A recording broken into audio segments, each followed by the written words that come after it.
Баршаңызға қайырлы күн. Менің каналыма қош келдіңіздер. Бүгін сіздермен бірге осындай лаваш қамырынан дайындалатын конверттердің дайындалу жолымен бөлісетін боламын. Менімен бірге жасап көріңіздер. Видео ұнаса, соңына дейін көріп, лайк басып, комментарий қалдыра кетіңіздер. Менің каналымның дамуына өз үлестеріңізді қоса отырыңыздар.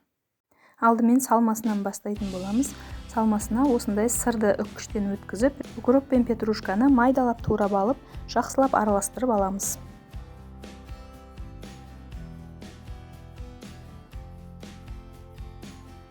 Салмамыз дайын болды. Енді лаваш қамырымызды видеодағыдай етіп турап аламыз. Туралып дайын болған қамырларымызды осылай алып, бір ас қасықтан жаңағы салмамызды ішіне салып, осылай үш бұрыштап бүктейтін боламыз. Осылай шетінен артылған бөлігін қамырымыздың ішіне осылай түзу етіп салып жібереміз. Осылайша кесілген барлық қамырларымызды ішіне салмасын салып, барлығын осылай орап түйіп шығамыз. Менде бұл жерде 1,5 лаваш қамыры. Егер көп мөлшерде қажет болса, 2-3 лаваш қамырымен жасасаңыздар болады. Барлық кесілген қамырларымызды осылай орап түйіп шығамыз.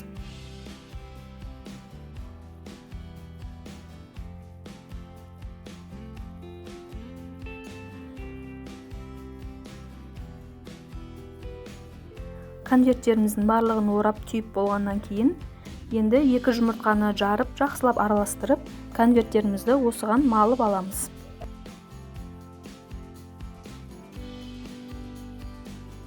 Жұмыртқаға аунатып болған соң, табамызға азғантай май құйып, қыздырып аламыз. Қатты қызғаннан кейін, конверттерімізді осылай салып, қызарғанша қуыратын боламыз.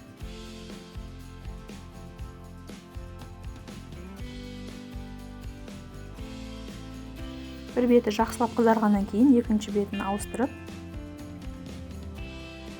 қуырып аламыз. Қызарғаннан кейін осылай алып, барлығын осылай қуырып аламыз.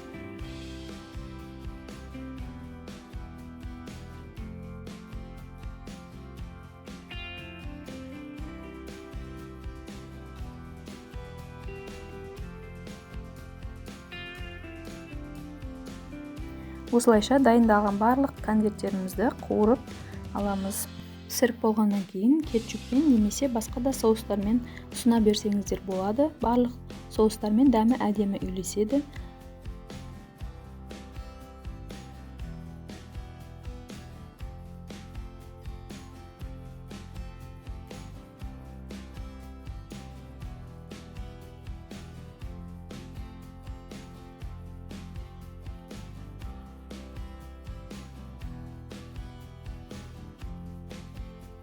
Мінекей конверттеріміз дайын болды. Аз ғана уақыттың ішінде жылдам дайын болатын өте дәмді ас. Дайындап көріңіздер, ас болсын. Келесі видеода кездескенше.